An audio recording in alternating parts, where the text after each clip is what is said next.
So we're live now. All right. We are here again, guys. We just want to take this opportunity to thank you for joining us here on Real Talk, Real Money with Ian and Dennis. This evening, I'll be hosting by myself as my partner has some stuff that he has to get done. Um, we have a special treat for you guys this evening. And I just, Coach, I didn't want to really uh, pull all your information because it would be too much and it would take too much time. So I kind of condense it, right? So our guest today is one of the most respected minds in track and field, Coach Silvey. With over 40 years of experience, he has coached at powerhouse programs such as Arkansas, Texas Tech, and Mississippi State. Over his remarkable career, Coach Silvey has guided about 34 Olympians and at least 11 Olympic medalists, including serving as head coach for Zambia at the 1992 and 1996 Olympic Games, where he helped lead athletes like Samuel Matiti to the podium.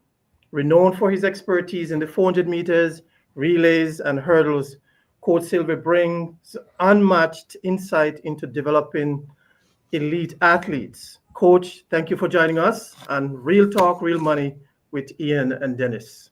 My pleasure, Dennis. Yes, and so, Coach, I'm so happy to have you on because we tried before, we didn't had a chance to get on because of some issues, but I'm so happy to have you on. And we're gonna start by starting at the beginning. So we're gonna talk a little bit about your background and your career journey. So, what initially drew you into coaching track and field? Let's start there. My father was a very successful high school coach in the state of Iowa, and he won 16 state championships in the state of Iowa in cross country, indoor track, outdoor track. And in fact, went in the Iowa Track and Field Coaches Hall of Fame 8 years before he even retired. And I guess coaching was in my blood. Okay, great, great. And why track and field? Though you have many other sports that you could choose, like basketball, soccer, football. Why track? Well, I mean, I was a middle distance runner in my running career at the junior high, high school, and college level, and a little bit of post college, and just something I enjoyed. And I just think it's was a great way. I watched how my father worked really well with his athletes, especially athletes from different minorities. And he had a gift, and I was hoping I would have that same gift, which I think I do. Oh yeah, absolutely. Without any other, uh, I'm telling you, you do. So the question I want to ask you then is, can you walk us through your early days as a coach and how you landed your first major opportunity? Well, I started out coaching high school like my last year of college when I was doing my student teaching, and my first year out of college, I went back and helped my father in Iowa with coaching his high school team, and took great pride in helping my father. Then I decided to leave the nest, so to speak, and a friend of mine and myself, we bolted from Iowa down to New Orleans. I started coaching high school there in New Orleans, and had some success there, started a cross country team from scratch, and we finished 8th in the state track meet. And then in indoor track, we tied for the top team in the AAA or 3A division. And then I went on to Houston, Texas, and worked with 2 high school Texas relays champions. One of them was Tony Jones, who ended up being the 1983 national 100-meter fastest 100-meter runner in the country for high school. 10.32 in 1983. And then I was able to catapult my connections with some of my coaching success, and I landed a job at Texas A&M University in the fall of 1984. Okay, good. Well, let's talk about the NCAA then. What was your time like coaching at top programs um, like Arkansas and Texas Tech? But we can't leave Alabama. We can't leave Blinn College out of that? Because we know Yeah. you put great athletes at the junior level as well. So, But I started out at Texas A&M for 3 years in the 80s, and I had some of the top recruiting classes in America. And it came down to Texas A&M almost winning a national championship the year after I left and went to Blinn. And I had some really outstanding athletes like Floyd Hurd, #1 in the world at 200 meters for Texas A&M, and Randy Barnes, who held the shot put world record till a couple of years ago at 75-10, and like 3 world junior champions, people like that. And then when the opportunity was to be a head coach, I jumped to the Blinn Junior College program job in the fall of 1987, and that was a lot of fun because, you know, we had athletes from probably 10 or 15 different international countries, and people kind of forget about that. But we not only went in 15 national championships during those 7 years I was there in cross country, indoor and outdoor championships, but we also, we ran against any NCAA university. We beat Arkansas. We beat Texas, University of Texas, 2 out of 3 years. We beat up Carl Lewis and the Santa Monica Track Club several times in relays. So we did not back down from anybody. And our motto was kick ass and take names. Yeah. I remember those days. When, and I'm so happy and proud to say that I was a part of that team as well. So you have coached at the international level. What's the biggest difference between collegiate and international coaching?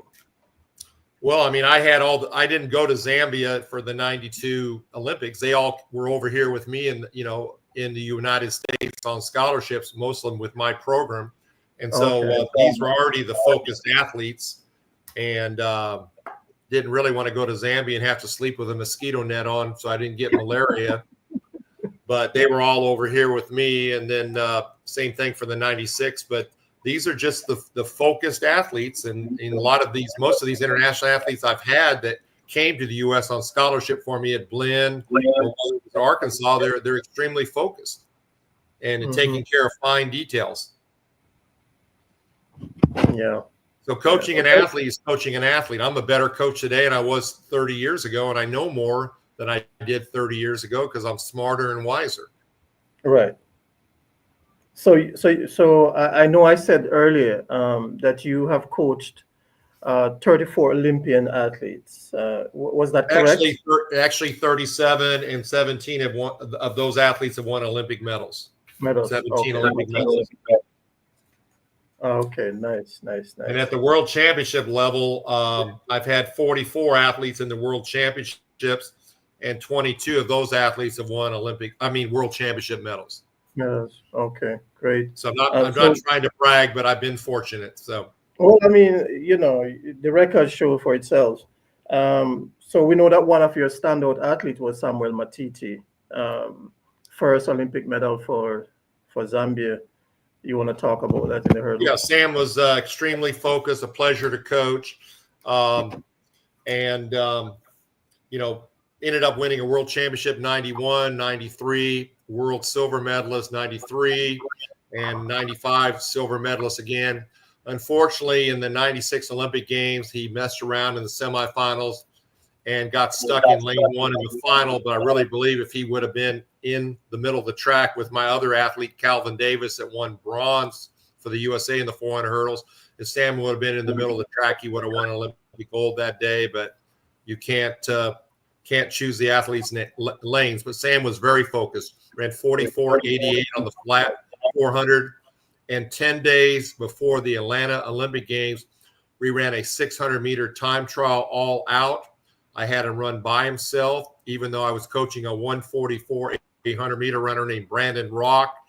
Matete ran 1:14.3 for 600 meters. That meant he came through the 400-meter mark at 47.7 and kept going. 47.7, ran 1:14.3. And that showed he had the 800-meter strength to be magnificent at the Olympics. At the Olympics, yes, absolutely. So we are on Olympic athletes here. So you have worked with Olympian level athletes. We know that, we established that. What sets them apart mentally and physically from the rest? Well, they don't make excuses, and they're willing to work hard. And if something's not right, they try to fix it. But they're diligent about detail, about getting their sleep, eating right, properly hydrating, things like that. So is there a standout memory from a particular Olympic athlete or world championship Well, athlete? like Matete, the day before, when I'd be over in Europe with him, he would eat 4 bananas the morning of a competition. 4 bananas, not one, 4. Mm-hmm. How do you tailor training for like an elite 400-meter runner when you compare that to the collegiate level athletes? Well, I mean, the trainings, the workouts don't change that much. It's just that, to be able to handle high intense workouts, if you don't hydrate properly, you don't eat properly, and maybe and you also are going to need to do some supplementation of some nutritional supplements so you can recover and be able to handle another hard day of workouts in the next day or in 2 days. Okay. So many of these average collegiate athletes, they're not sleeping enough. They're not properly hydrating. They're eating garbage. They're eating Kentucky Fried Chicken and McDonald's and Big Macs and all this. You can't eat garbage. What you put in your body is, you got to put in your body what you need to be a world-class athlete. You can be a McDonald's junkie the rest of your life after your competition window closes. Right. And don't forget the parties. They party a lot too. So Yeah, and you can't be pumping alcohol in your system all the time, and you can't be out till 1 or 2 in the morning. And it's like the old saying, nothing good happens after midnight. yeah. You can party the rest of your life once you get your college degree and your running career is over. Yeah. And sometimes you just got to say no. You got to say no. If you want a paycheck as a professional athlete, you just got to say no. I can't do it. Everybody has probably a 4 to 6 year window to be the best athlete they can be. And if you can't accomplish it, then it's over. I have people call me after the fact. Well, coach, I want to try again. I want to do this right. I'm sorry I did this. It's too late. It's over. So you just talk about how important it is for one to be hydrated and have the right supplement in their body. We know that you are also in the supplement business. Is that correct? Yes, I started that about 30 years ago, and the reason I started it was in 1992 in Parma, Italy, during the day before a pre-Olympic warm-up meet. I met the great Lee Evans that ran for the USA, 1968 Olympic champion, ran 43:86 in the Olympic Games in Mexico City, set the world record. And we were talking about supplementation. He was telling me what he was doing with some of his athletes when he was working in 92 as a Qatar national coach. And he says, Steve, if you learn enough about nutrition, you can get within 5% of these people that are trying to cheat with drugs. And that's what stimulated me about learning more about nutrition. And yes, the last couple of years at Blend, our guys were using, first of all, Stimostam recovery product. And then we started taking creatine. And my last couple of years, the 93 and 94 teams really maybe weren't as good of an athlete as the 92 team, but they were using supplements and they were getting much more out of their training to be better on meet day in competition day. Right.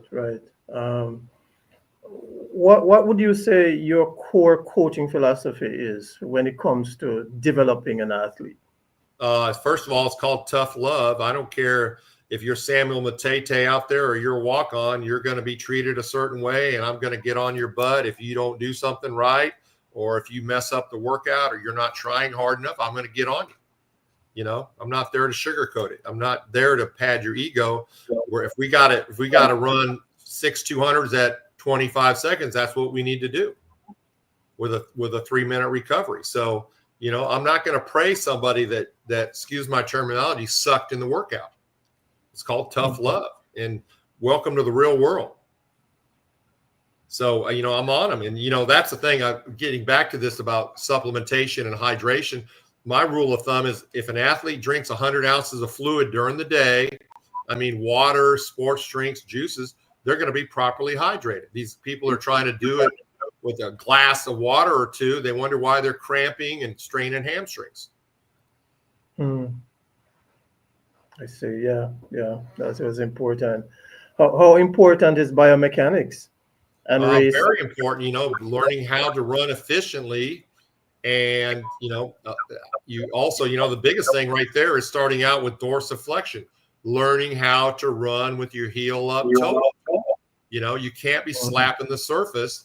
And if you have used dorsiflexion, heel up, toe up, you're barely going to grab the surface and get right back up. Darnell Hall, who Darnell that you ran with, ended up being 95 world champ, ran 44-34. He was a slapper. He had problems. He didn't use proper dorsiflexion. Very talented, extremely strong, had lots of hamstring problems. And if you want to have monster dorsiflexion, you're going to be pretty fast and efficient. And, Darnell retired prematurely in 95, wasn't around for 96, even though he won a gold medal in 92 as part of the USA 4x4 unit because he ran the heats in Barcelona. But that's just a prime example of not having good running mechanics. It took Michael Johnson 5 years of college before he finally got through a collegiate season without being hurt. So that's what I'm talking about. Proper mechanics will keep you injury free and maximize your performance. So would you say you put a lot of emphasis on proper mechanics? Yes, we do hurdle mobility typically 3 days a week. Do sprint drills probably 4 days a week, and trying to clean up the athlete so that they're more efficient. Yeah. And you can be strong as a bull, but you still got to be able to be smooth. And just like when you run a turn, you can't fight inertia. You got to be able to flow with the turn and get yourself in proper body positions to run a turn. Because half of the 200-meter race is a turn. Half of the 400-meter race is half. Is 200 meters of it is turn. Yeah. So I'm going to jump to Blinn Junior College, right? I always think that you are one of the best recruiter. Where did that technique come from to be able to recruit some of the best athletes across the globe? Well, my father had a philosophy. My dad did a great job in a minority-based environment in Des Moines, Iowa. And his old saying was, you can't make chicken salad out of chicken shit, which, excuse me for being blunt, but you have to have some talent to work with. So I'm big on body profiling. Typically your good 400-meter runners got to be 6'1", 6'2", 6'3", 6'4", like Gregory Houghton from, Jamaica. Remember Gregory? I think he was 6'4", and you've got to have this body type. But I don't like short, little, thick 400-meter runners coming out of high school that are running fast, like a Lindell Patterson that I had 1 year at Blinn, and he didn't like when all these guys who were following him on the island of Jamaica started passing him in junior college because Lindell was a small, strong runner in high school, but he didn't grow anymore when he got to junior college, and people passed him by. So I like that, and so I have a good eye for talent, and I have a good gift of gab, where I don't have a problem communicating. And I've just been lucky. I have a good, eye to find talent, and I trust some of my coaching associates, coaching friends when they recommend somebody to me. I know that like the athletes from your high school, or generally they're very focused because you didn't get all the recognition that you did if you were from the Kingston schools in Jamaica. Correct. So you guys were hungry with Coach Oliveira, what he did with you guys. You guys were hungry to come to the U.S. Just like I have a friend that's at Florida A&M University right now, and he's coaching a Jamaican athlete who's female, and she's lazy, doesn't want to get after in the weight room. And you know how it is in Jamaica. There's a lot of athletes. Their whole goal is just to get off the island and get a scholarship. And when they come to the U.S., they're already satisfied. That's not what I'm looking for. I'm looking for somebody that wants to take their talent to the next level. Maybe try to make a U.S. national team or represent their country in world championships or Olympics. And I had a very good positive group. I'm all about positive energy and a positive mindset. And when you surround yourself as an athlete with other high achieving athletes, you'll succeed and be successful. Right. I'm a strong believer in that too.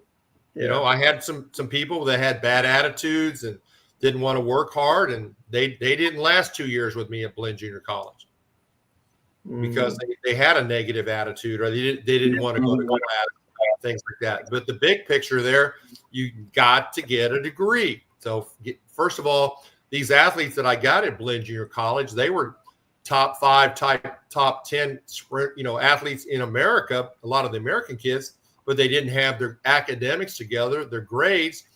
They would have already been at the Texases or the Arkansas or LSUs, but they didn't have their act together in coming out of high school, and so they needed junior college to get caught back up.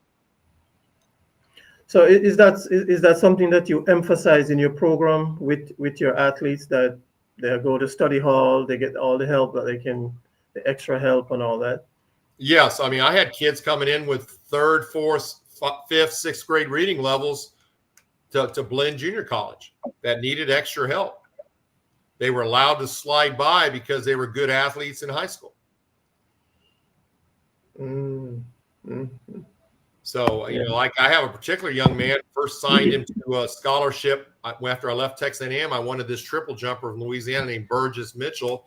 He came to Blinn, was my first signee, and he was trying to get a good grade on an English class. His teacher was not very kind to him at Blinn and gave him a low grade, a D, when he should have had probably a C or B. And this same athlete ended up going to the University of Texas, graduating from Texas, getting a master's degree, and then had postdoctorate work, ended up working in the College of Engineering at Vanderbilt University. And Vanderbilt's a very good school academically. Yes. And so this guy came from Franklin, Louisiana, poor educational setting, but he got better and better and smarter, and look what happened. Yeah, and earlier you mentioned Mike Oliveira, and he's on listening as well. So we just want to say hi to Coach. Thank you for Coach. Thank you for joining us.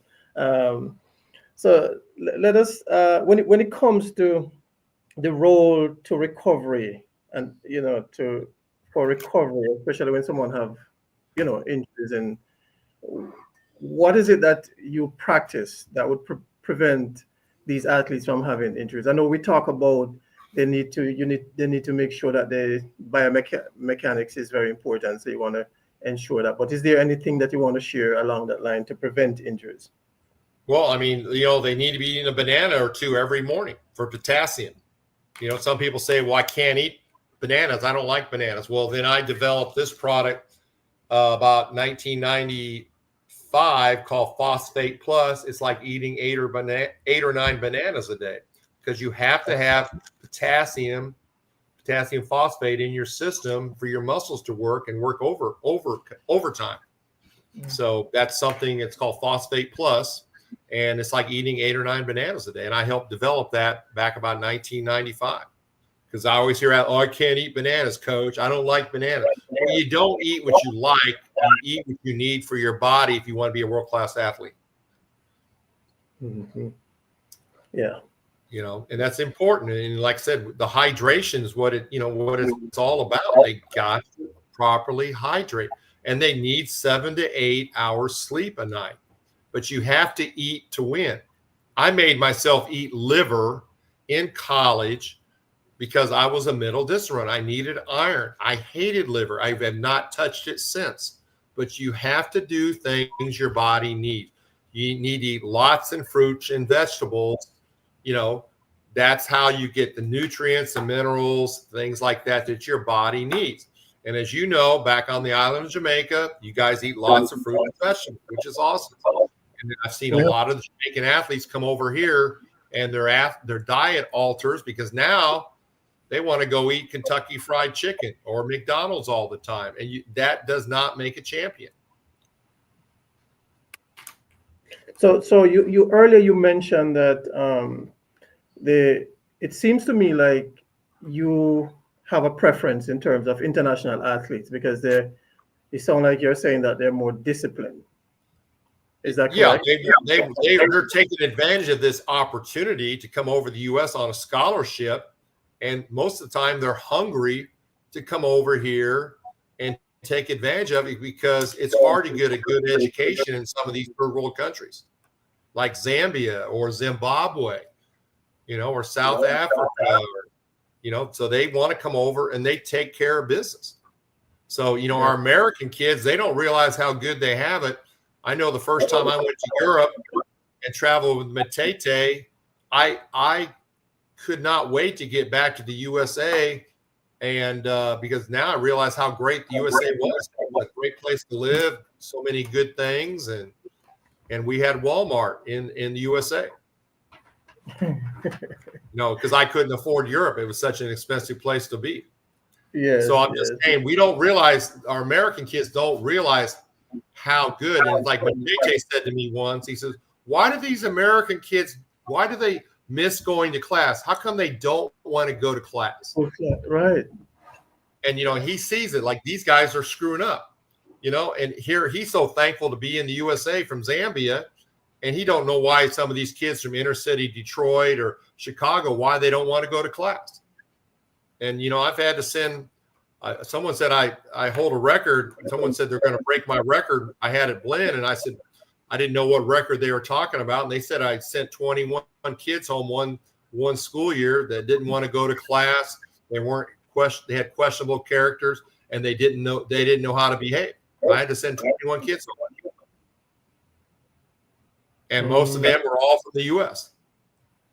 I think all of them were from the U.S. But, that's what it shows, that I wasn't going to tolerate, bad behavior, not going to class, not making your grades. I'm there to teach life values. It's called tough love. Right. If you don't show up, Dennis, as you know, if you don't show up at work 2 or 3 days in a row, they fire you. Yeah. And that's what it's all about. I know I might sound like a hard ass, but I mean, sometimes people thought I was a prison warden at Blinn Junior College because we had all these rules and regulations. We had a thing that you had at 10 o'clock on a school night, you had to be in your room. Didn't mean you had to be asleep, but you needed to be in your room. Okay. Mm-hmm. And so people that violated that, they got a little note on their bed saying you're part of the Blinn College Breakfast Club. I'll see you in 2 days at the football field at 6 a.m. and we'll roll you in the wet grass till you get sick and throw up. Pretty soon that stopped and they went to class or they went home. Yeah. Yeah, I remember those days. I didn't have to do that though. Well, you guys knew better by watching some of the idiots that we had that just they just thought because they were best in their state or just because you win a state championship in the United States, well, what does that mean? There's 50 states in the United States, and there's usually at least 5 or 10 classifications. That just means you're one of the top 500 kids in America, maybe in your event, but doesn't mean you're the best. But Tim Montgomery was not even a top 25 high school sprinter when he came to me from Gaffney, South Carolina in like 1993. He went from 10.61 the next year to 9.96, would have been a new world junior record, but they had to measure the track with a steel tape, and it was 3.5 inches short, so it nullified a new world junior record. And later, Tim broke the world record, 100 meters, ran 9.78. 9.78. Good. Yeah. But, The question I want to ask you here is, I noticed that you really didn't specialize in coaching female athletes. It's mostly well, male. We didn't have women's track at Blinn. So well, we know at Blinn we did not. but I did coach women hurdlers and women's cross country at Texas A&M before I came there. But I prefer to work with men because my motivational techniques are more geared towards men, and I'd have too many women crying at practice. Okay. But I prefer to work with men. I had to work with women at Alabama, Huntsville. I was there 2021 to 2023, and they went into administration trying to get me fired. Not the guys, but the girls. And then, well, what's he doing? What's he doing? Is he, and there's nothing. I just made him come to practice. I made him work hard, and I made him have a good attitude, or they could go home. And they're here. I got girls trying to get me fired just because I was too tough. Yeah. But aren't you supposed to go to practice and work hard? At least I thought I was told that a long time ago. Right. But that's the new generation. But you pat a girl on the back, good job today, and they can take you and get you fired. And I value my job, so I don't need to be around female athletes. I prefer to work with men. Okay. So how do you build trust with athletes, especially when asking them to push beyond their limits? Because if they're around you long enough, they're going to know you're a good person and you stand up for them in a certain situation. Just like I told Matete 4 months before the 91 World Championship, or 3 months before, I said, Sam, you can be the world champion this year in the 400 hurdles. He didn't believe that, but he heard that over and over from me and ended up doing. He became a high achiever, and that's what I preach is being a high achiever. Coaches have to make people believe in themselves, hear it over and over in a positive sense, and they have to believe in it and go out and achieve. Again, I can't be around negative people. I have to be around high achievers, positive attitudes. That's what it's all about. You have a choice. You don't have to do this. But if you are, you give it 110%. If you don't want to do it, retire and go do something else. Mm-hmm. So we know it's. I said it earlier that you have coached over 4 decades. I started coaching in the late 70s to 2023, so 42 years. That's a long time. You have to love it, man. Yeah, and I can still coach today, right now, for another 2 or 3 years and bring a lot of energy to the plate. But after having 2 bipolar OCD idiot bosses at Oregon and Mississippi State, I'm very particular about where I live, who I work for. And so I've turned down numerous jobs, and I don't want to live in a cold climate. And I want to live, if I do take a job, it's got to be within, 8, 10, 12 hours of my home here in Florida. And so I'm very particular. But in the meantime, I've been writing coaching books. So, I've written, I guess I just finished my 39th book the other day, but I have I think I've finished 38 books so far I've written to help coaches and athletes and parents. Okay, good. We are definitely going to talk about that as well. So I'm coaching coaches to coach right now. Okay. Coaching the coach. All right. I like that. That's a title right there. And also I speak at some coaching seminars like I'm doing, for you right now. I speak at coaching seminars. But like I said, I was after a couple jobs this year. Either, they were taking too long, or I didn't want to live here or there. And so, I don't have to coach, but, I've coached 10 years at the high school level, 7 years at the junior college level, and 25 at the NCAA, level 1 level. 42 years. So So it's a gift from God, and I'm glad to have it. But yeah, I'm very demanding. Why do something unless you're going to give it your all? Right. I don't work well with high school kids. When I was here recently in a very prestigious school here in Lakewood Ranch, 10 miles down the road, it's like 2% of the athletes were serious. The other 98%, I was just their babysitter. Mm. I'm not into that. I'm into about, making people great. Right. Right.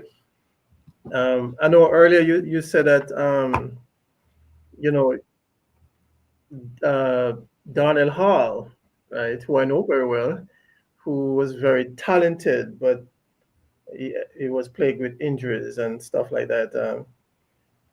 When you see those type of athletes that have the potential to be world class athletes, how does that make you feel when you're trying to coach them to their true potential, and they're not either one, they're not taking it serious because they're not doing the drills that you had recommended.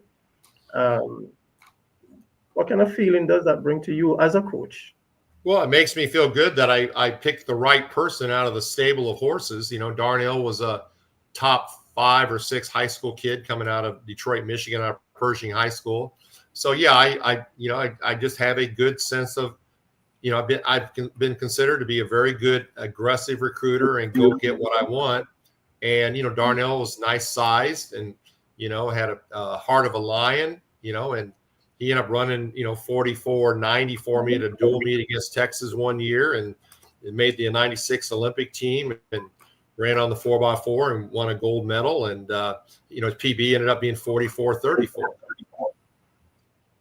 Yeah. So yeah, that brings a lot of satisfaction when you get somebody to an elite level. But I'm not in awe, because I've had lots of good athletes. Some coaches say, "Oh, I don't know what to do now. He ran his 800 faster than my lifetime best. I don't know if I can coach him now." Well, it's not about that. I was an average athlete, but I'm a much better coach. And and so I'm not in awe of talent. I don't care if Matete's not doing his drills right. I'm going to get on his ass. I'm sorry. That's who I am. I'm not going to throw chairs at somebody like a Bobby Knight in basketball maybe did, or strangle somebody, but I'm going to get on somebody when they don't do things right. And I've asked people to leave the track, come back the next day with a better attitude. Yeah.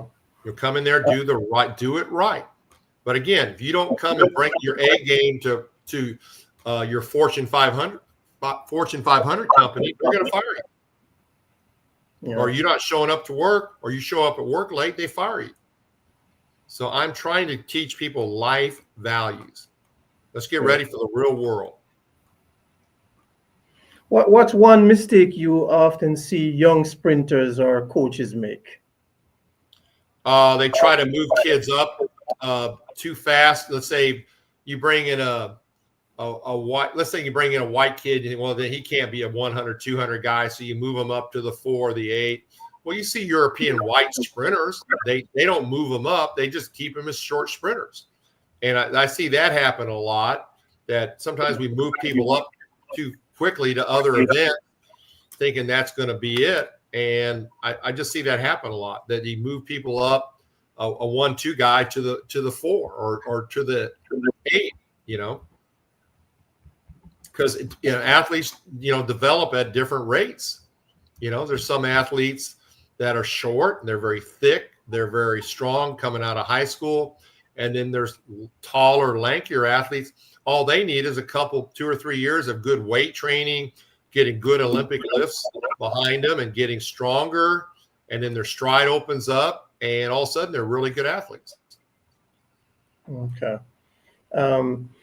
So that brings me to the question, because I know I can speak for high school because I've worked in high school, and I have I know the high school athletes in Jamaica.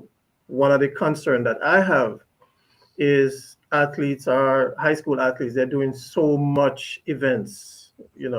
Is that something that you would recommend, that especially high school athletes do more than, say, 2 events, or because we find some of them doing all 4 events?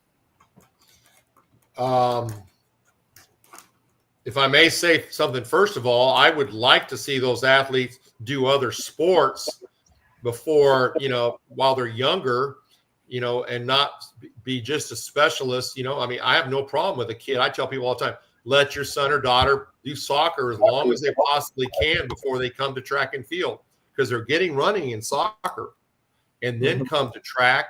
And then they'll be pretty good athletes when they're 9th or 10th grade, when they do come to track and field. But I hate that. I see this happen in America all the time. We go football, football, football, or basketball, basketball, basketball, and I've seen athletes like Gatorade National Athlete of the Year in basketball. I'll think of his name. He plays professionally to this day. But he in Iowa won the 100, the 200, the 400, the triple jump, and he went to North Carolina on a basketball. Harrison, I'm trying to think his name, but anyway, he was a great track athlete that played basketball, but he was Gatorade National Basketball Player of the Year, and he did. So I like kids not specializing till late in their high school career. I want them to do other sports so they don't get burned out. And then when you get to college, you specialize in your one sport. But getting back, I mean, sometimes, if your coach is all worried about winning this track meet and winning that track meet, you're going to have to do probably 3 or 4 events where you can win that championship. But I tell this often when I speak at seminars, when I talk about sprint training. There was a school in Fort Worth, Texas. They didn't win a single track meet the whole year, didn't win any invitationals, didn't win their district, were second at regionals, and they ended up at the end of the year, the last meet of the year, they were state champions in the state of Texas. Didn't win a single meet the whole year, but they got better and better and ready as a former NCAA coach, because one of the conversation that has always been out there is that the NCAA colleges, they're most interested in winning the national the national championship or the conference, and so they tend to burn athletes out. Is that something that you? Well, I think if you did 4 events, meet after meet after meet after meet, but you are going to have to line up at a conference meet. That's what a school's program is recognized at, and that's what a coach's job is, recognize how well you do in the conference championships. But those rounds help to make athletes stronger, because last time I checked, say if you had a good sprinter and he's a 1-2 guy, he's going to have to run 3 rounds in the world championships in the 100, 3 rounds in the 200. He's going to have to run maybe 1 or 2 rounds in the relay. That's 6 to 8 races at the world championship. So that is one way we might get knocked on in the U.S. about the collegiate system running people too much, but it actually makes them stronger when they get to world championships and Olympics. It prepares them physically and mentally. Yeah, because I know that over the years it has been a problem, especially in Jamaica. So now they have changed the rules. Sorry, the rules has now changed where they're now only allowed to run, I think, 2 events at most. So and the relay or no relay? Not sure if it's 2 flat events and a relay or it's just 2 relay. I think Coach Olivier probably can answer that, because I think he just wrote something on there too as well. But so is your emphasis on winning, or is it on making an athlete PR? Which one is it? Well, I want to win, and I want to have athletes run fast. That's the whole thing. I want to do both. Okay. And I think you can do both. That's me. I'm all about winning and having my athletes run. If they run fast, you're going to eventually be a winner. Right. Okay. Good. So if you got guys running PBs in the 200 meters or the 100 meters, you put 4 of those guys together, you should have a pretty good sprint relay, unless you have USA on your chest, and USA on your chest in a relay means you're going to drop the relay baton. Okay, so we're going to talk about relay strategies, right? You just mentioned relay, so it's a good segue. What's your thought process on the order selection for, like, say, the 4x4? Well, you got to get somebody good that's going to get you out there on that first leg so you don't have traffic problems the second leg. And then the second leg, you definitely on that 4x4, because you're running around that one turn stagger, you better have somebody that's got some pretty good 400 meter flats. 200 meter 1-2 flat speed that can get you around to that break point in good position, because otherwise you just lose everything that first leg gave you. And so you got to make sure that, like I said, that guy's pretty good. I traditionally have run a lot of times my best guy on the second leg, where the Samuel Matetes would run 44 point, or the Lamont Smith I would have that ran 44:30, or so I didn't always run my best guy anchor, so I'd get out there and get out of traffic problems.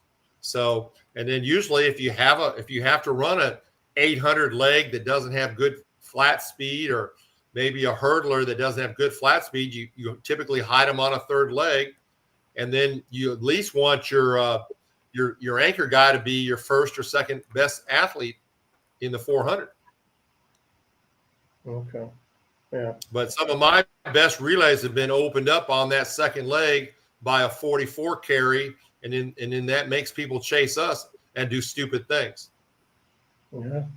I've had a bunch of 301 teams and a ton of 302 teams, and but you can't always run your best guy on the end, because sometimes it's over by then. Yeah. Yeah, so I think so. The rules I was studying in Jamaica changed to 2 flat events, and it said there are restriction and chance 2 track events plus the relays. Yeah, so okay, all right. Well, So so how do you train for both speed and endurance in a balanced way for the 400 meters? Well, there's some days you got to, do sprint training, and there's some days you go over that event. You've got to go over with 450s or 500s or 600, 550 or 600 meters. I'll take my 400 hurdlers up to 600 meters in training. High quality 450s, high quality 500s. So, there's days you're going to do fast stuff, and as the season progresses, as their body can hold up, then you're doing lots of, then eventually you'll do faster 200s with longer recovery, faster 150s with longer recovery, 100-meter flies in practice, stuff like that with much longer recovery. But you can't do that early. But I'm trying to build my athletes to run fast at the end of the year when it means something. Just because you run fast at the early part of the season, I see that happen with a lot of American disc runners this past year. They run fast in January, February, when it means absolutely nothing. And the NCAA track season runs till the first, second week of June. There's an art to coaching, and it's about running fast when it means something. It's like one year, Golden State was like a 62 wins and 10 losses. They didn't win the world championship, the NBA world championship. Had the best record in NBA basketball. They're ready at the wrong time of the year. So I pride myself in having my athletes run fast when it means something at the end of the year, at the conference, NCAA regionals, and the national championships. Those are what I call the playoffs. Conference, then 2 weeks later, NCAA regionals, and from there you use that to qualify for national championships, and those 3 meets, and those are every 2 weeks.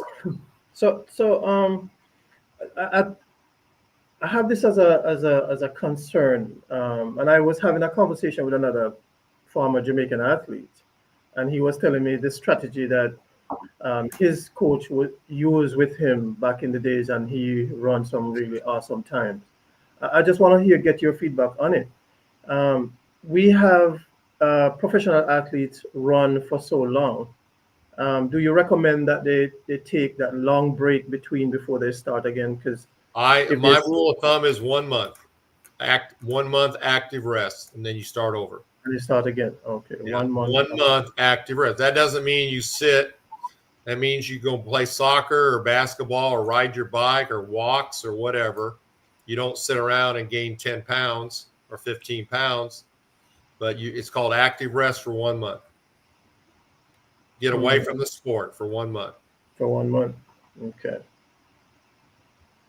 So when you look at track and field now, right? How has the sport of track and field changed since you first started coaching that?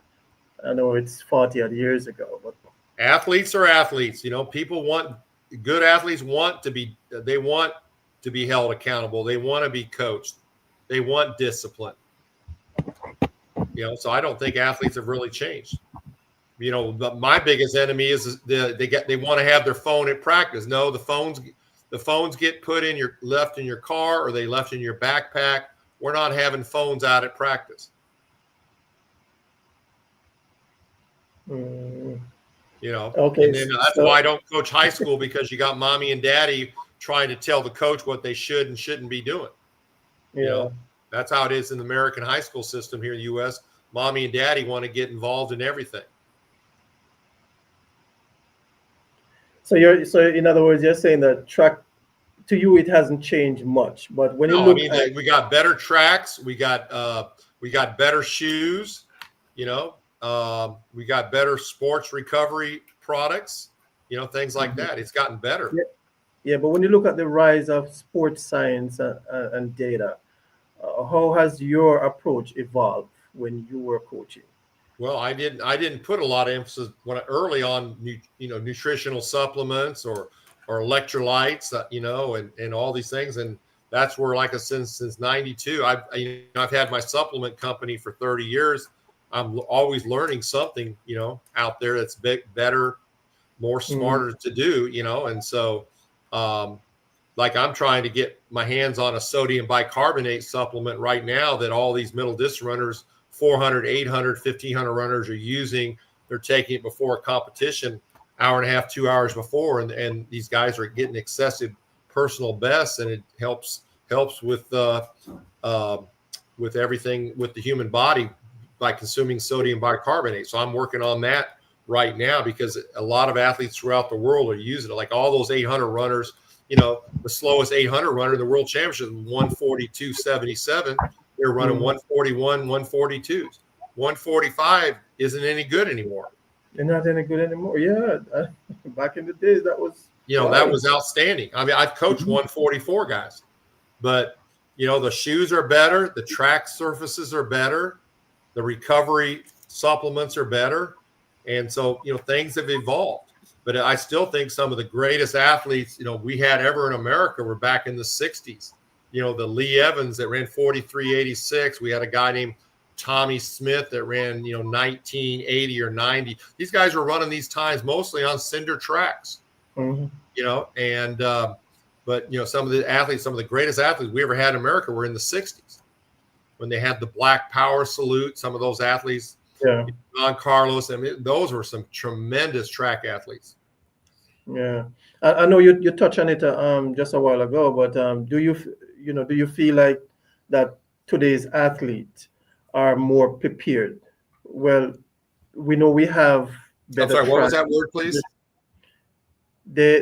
So you would say that it would be fair to say that today's athletes are better prepared than previous athletes, even though. Okay. They're not more distracted now as compared to. Well, they have distractions, and the smart ones know they got to keep that phone in their car when they're having practice, or they got to turn it off. I mean, I have a rule of thumb, having a business, even though I've been coaching, that phone for me stays in the car. It's not at practice, so I can focus on my athletes and give them those hour and a half or 2 hours of attention, and I expect that out of them too.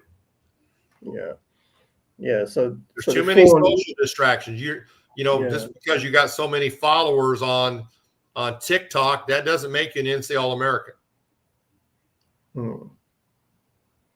So, as a coach, what's the hardest lesson you have learned as a coach? What is one or two of those? Well, I've had to kick a 7-5 high jumper off my team and a 26-10 long jumper because they were doing some bad things with regards to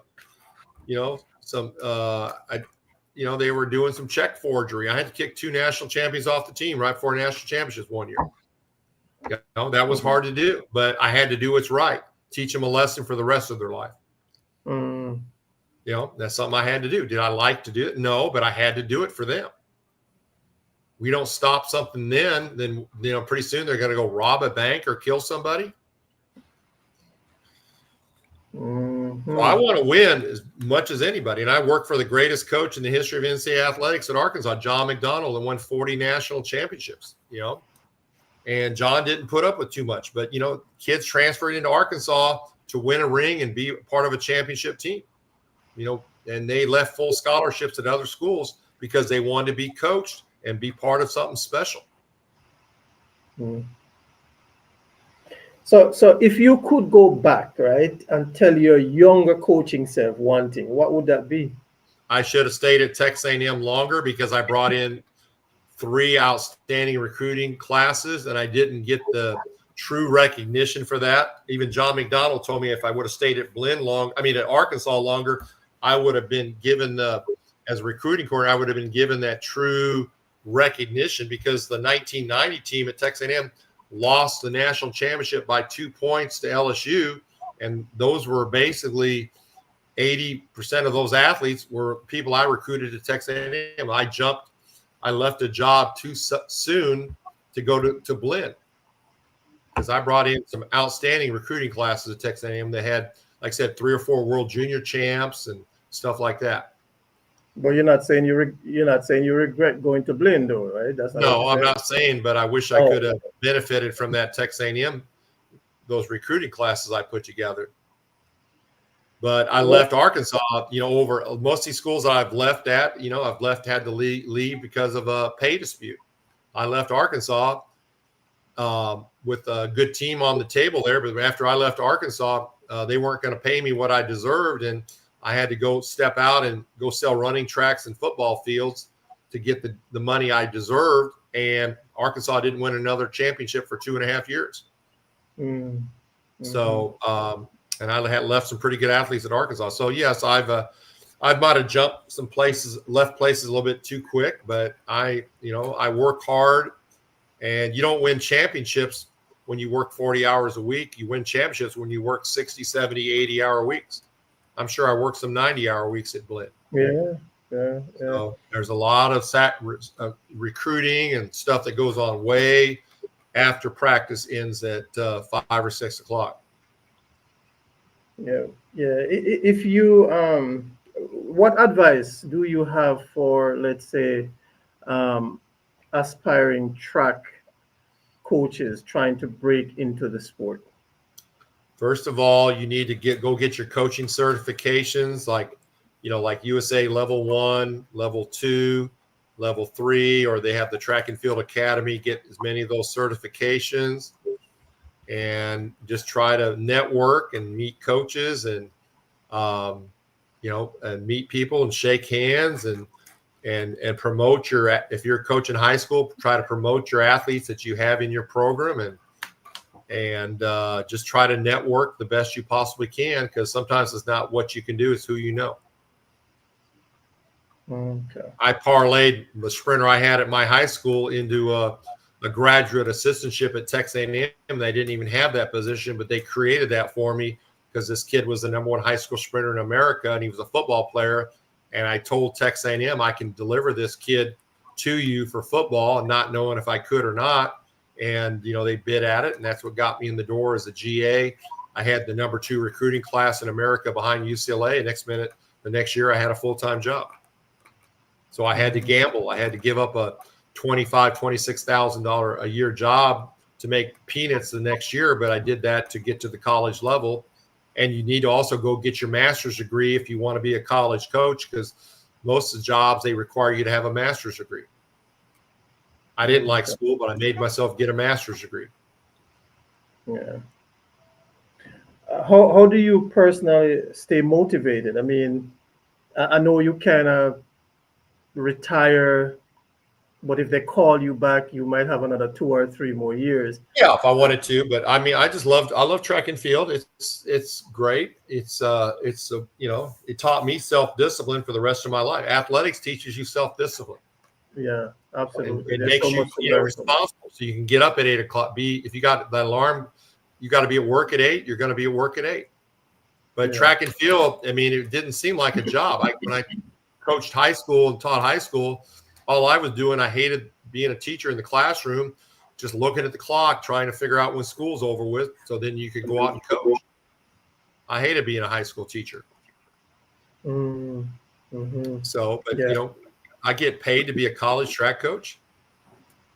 But I had to teach at Blinn. I had to teach a couple PE activity classes every day. But that wasn't too bad. But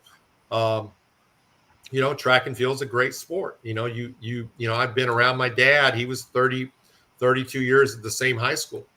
And I was around that, grew up around that, and seen what he did for his athletes. Yeah. And track and field is a sport for life. I miss it when I see some of these athletes on TV that I know I recruited. I miss that.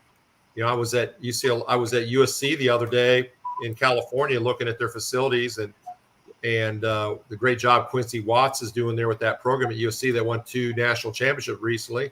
And yes, I miss it. I could be someone's great college recruiter. I mentioned that to the Arkansas coach this summer, that if you ever want to add a full-time just college recruiter for your track program, give me a call. So, but anyway, but if not, I've done what I needed to do. I don't need to coach anybody else. I've done more than 85 or 90% of the coaches out there. And, absolutely. So I've been there, done that, but I enjoy writing these books and helping coaches, and Amazon sells 27 of my books, I believe, or 28. And so my books are being purchased in Europe, like Germany or France or Great Britain. And, I sell them on my website too. But, I'm helping coaches coach. If someone didn't help me, I never would have got to the college level. When I did level 1 coaching certification, the light went off in me. And then after my first year at Blinn, I went and got level 2 coaching certification in Colorado Springs. And then the light really went off to not just be a recruiter, but to be a better coach.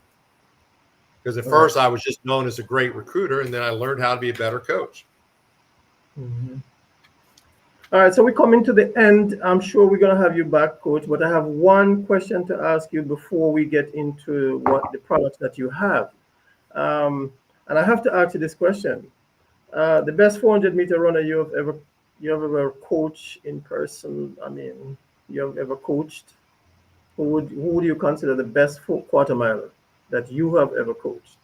Well, I mean, Matete ran 44.88, and he's a 400 hurdle, and he ran 400 hurdles. So I made him a 400 hurdler. He converted 400 hurdles, seriously. And then, Darnell ran 44.34, but Lamont Smith ended up running 44.30 in 96, So, if you want to look at the times, I've had a bunch, and I had, Seymour Fagan run 44.88 from Jamaica. I've had a bunch of 44-point guys. But if Darnell Hall would have, not have been a slapper and it learned to have that correctly dorsiflex that toe, he was one of those guys that maybe could have run under 44 seconds. So I'm a wiser person today in 2025 than I was maybe in 1992. Okay. So I can look at stuff we did wrong, and my first year at Blinn Junior College, I probably did everything I could to kill fast twitch muscle fiber. I'm not saying promote it, but kill it. And then I went to level 2 certification. I became a better coach. But I just say Darnell Hall had the potential to go sub 44. But again, I only had him for 2 years, like any of you guys that I've had for 2 years. A guy, we had Anthony Wallace, Anthony, a big, tall Jamaican. He had a lot of potential, but just, couldn't quite get it there. Seymour Fagan ran 44.88, So like I said, I've had a bunch of 44 guys, but it's like I said, who's willing to take it to the next level? Like I said, Tim Montgomery was not even a top 25 high school sprinter, ran 10.61. Next year ran 9.96 electronic. And 7 years later, he breaks the world record at 9.78. Mm-hmm. So but like I said, things happen between the ages of 24 to 26 years old, but so many athletes are no longer in the sport. Mm-hmm. So, All right. So I want you to talk some more about your books. What is it that inspired you to write it? I know you want to help coaches. So if you can just maybe talk a little bit about it, and also where they can find it, and maybe some of the titles and all that, so that the audience can have that. yeah, basically, I know high school teachers, they have to do lesson plans all the time, and they've got to do this and that. So I started writing my books. I had people back at Blinn, how do I get faster? How do I get faster? Well, I don't have time to write everything down. So I started doing books in the 90s for speed training, for hurdling, and relays. And then I finally went to books that were kind of in binder form. And then finally, I started doing these fancier books here, like somebody I worked with his son, like this is a book called The 50-Minute Ultimate Track and Field Training Program, where basically I'm writing your workouts out there for you. So it's like a cookbook where you Mm-hmm. get your workouts in the cookbook. You just follow the recipe inside the book. You just follow the recipe day by day, week by week, for the month, for the whole track season. You just follow those recipes, and you're going to produce a better, faster, stronger athlete. I did another book called The Gold Book for 400-meter training. Same thing. I've written your workouts for you so you don't have to guess and not know this and that. I've taken the time to produce your workouts for you. And a lot of times these are based on percentages because every athlete is different. But I've written those books, and I have, like I said, 38 books. And my website, I'll just put it here, just make it easy. It's sseproducts.com, sseproducts.com. And I have books for hurdling, books for 400 hurdles, for the short hurdles, distance training books, all kinds of books. And they come with a DVD. When you buy from me directly, you get a DVD with your book. The DVD helps you to understand the book better, and and vice versa. So you get a DVD with the purchase of any of my books, and it just helps you to understand it better. And let me just make sure that we are clear. This is not just for professional athletes nor college athletes. Also These for high books school. are written for high school. The books I've been writing the last 5-6 years have been for high school coaches, high school parents, high school kids. So I've been writing those, and I do have a book out there, a very elite championship training programs. Those are for college coaches with less than 10 years experience. But all these other books are developed for the high school coach. Like I have one here. I'm sharing all my knowledge, track and field coaching wisdom. That's another book. So I have a lot of books there. I wrote a book for club coaches. So yeah, and you don't have to guess. And I've got lots of supplement information there about supplemental information about supplements, flexibility, weight training, everything. I'm not holding back on any of my coaching secrets in these books. Right. So there's lots of books and lots of pages and lots of sample workouts. You just follow the recipe. At the end of the year, you're going to have a pretty good athlete.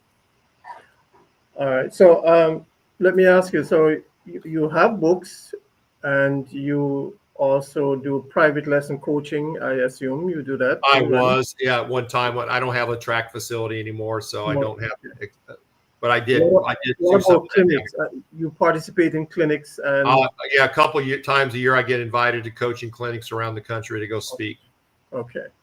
I just want to make sure we put that out there so that So if anybody is trying to conduct a track and field clinic, I like last year I spoke in Indiana, in Indianapolis, the state of Indiana clinic. Last year I spoke in Boston at the New England Track and Field Clinic in Boston. And, I enjoy doing that. And usually I do some 1-hour lectures, 3 or 4 or 5 of those in 1 or 2 days. And so I enjoy giving something back to the coaches and back to the sport, because if someone didn't help me, I never would have got to the college level. Fantastic. All right, we come to the end, Coach. Could you repeat the website again? Yes, sseproducts.com, sseproducts.com. And I have these books in my possession, and usually these are going to be shipped out within 24 to 48 hours. Okay, fantastic. You just go on the All right. site, order those, and also some of these legal nutritional supplements are on there too. Another big thing is the calcium magnesium. If you don't have a high level of calcium magnesium in your body, you're not going to be able to, your muscles aren't going to be able to contract and relax, and you get hurt. So that's very important besides the potassium. Okay. So my say so, but you've got to, again, if you eat lots of fruits and vegetables, then you don't need any of this. But who eats right? Nobody eats right. And you can't be a champion living in McDonald's or Kentucky Fried Chicken. Not going to work. But if you can remember two things from me, athletes need to consume 100 ounces of water a day, and they need to trying to eat a banana every morning, and they need to be carrying water bottles with them during the day to class, to drink at class or between classes. They can't just start hydrating at 3 o'clock when they got practice at 3:30. It's too late. And hydration starts the night before practice for the next day. 100 ounce per day water, one banana, at least one banana per day. They must take a bottle to class with some water and have that drinking all day. Yes.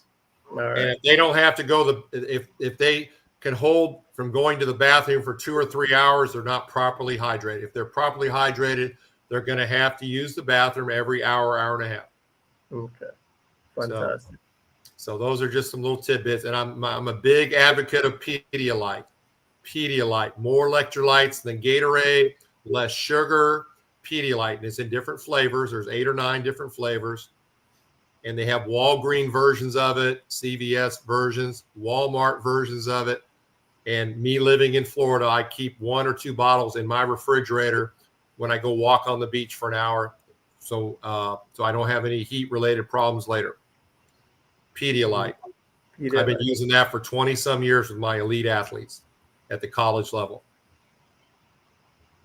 Okay. Well, Coach, we come to the end of this segment. We really appreciate you taking the time out of your busy schedule to be here. I'm sure we're going to bring you back because you have a wealth of knowledge, and I'm sure the people out there want to get into your brain some more. So thank you for joining. Greatly appreciated for taking part on the Ian and Dennis Real Talk, Real Money. Okay. And again, there's no secrets held back in these books. Everything is put out there in these books to help the high school parent, the high school athlete, the high school coach to be a better track and field athlete. Absolutely. Thank you for your time, Dennis. And I'll give you my address later to send me the check. Yes, I will. Hey, I have to talk to my partner about that too. He was watching this. I'm teasing. And I enjoyed talking to everybody, and you guys have a great evening. And I enjoyed this, and very proud to know Dennis Blake, a very outstanding individual, very hardworking athlete, and excellent role model for future Jamaicans. Thank you. And Dennis won a bronze medal in '96 Olympics, if he didn't tell you that. Well, I'm glad you said it because, all right. Thank you, Coach. Hey, thank you very much. Okay, bye-bye. Bye-bye. Peace and love.